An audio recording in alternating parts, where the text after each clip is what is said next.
Ang kasaysayan ng Biliran Province ay mula sa pagiging bahagi ng Cebu, pagiging bayan pueblo noong 1712, pagiging sub-province ng Liti hanggang sa tuluyang maging isang independenteng probinsya noong May 11, 1992 na kilala sa kanyang mayamang kasaysayan, kultura at likas na yaman na dati din itong tinatawag na Isla de Panamao at ngayon ay sentro ng agrikultura, pangingisda at turismo sa rehiyon ng Eastern Visayas.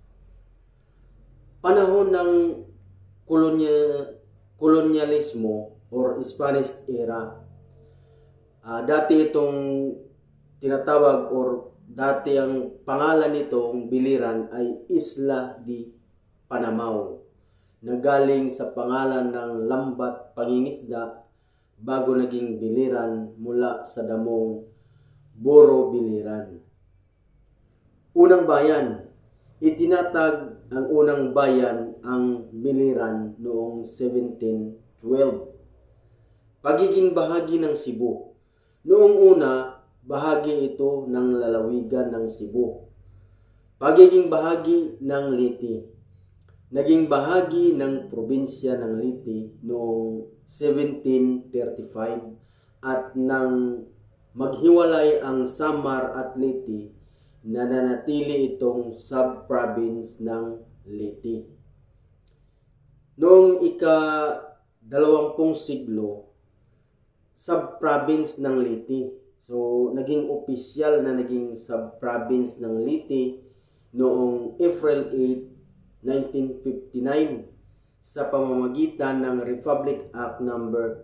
2141. Noong panahon ng mga Kastila, dito nagtayo ng malalaking shipyard ang mga Espanyol noong 1600s at noong panahon ng ikalawang digmaang pandaigdig, ang Biliran ay naging base militar or ng ginawang base ng mga gerilya katulad ni Coronel Ruperto Cangleon na siyang tumulong sa mga pwersang Amerikano sa Leyte, Samar.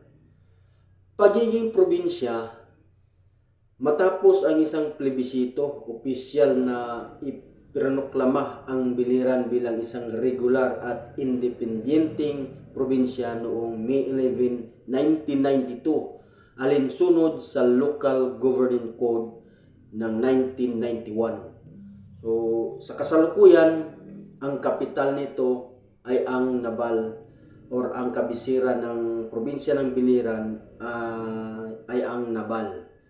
So, ekonomiya nakasalalay sa pangingisda, agrikultura, lalo na sa pangkabuhayan na niyog at turismo. Kultura, may mayamang kultura at alamat tulad ng kwento ni Maria Binita na nagpapakita ng mga sinaunang paniniwala at pagkakaisa ng mga bayan.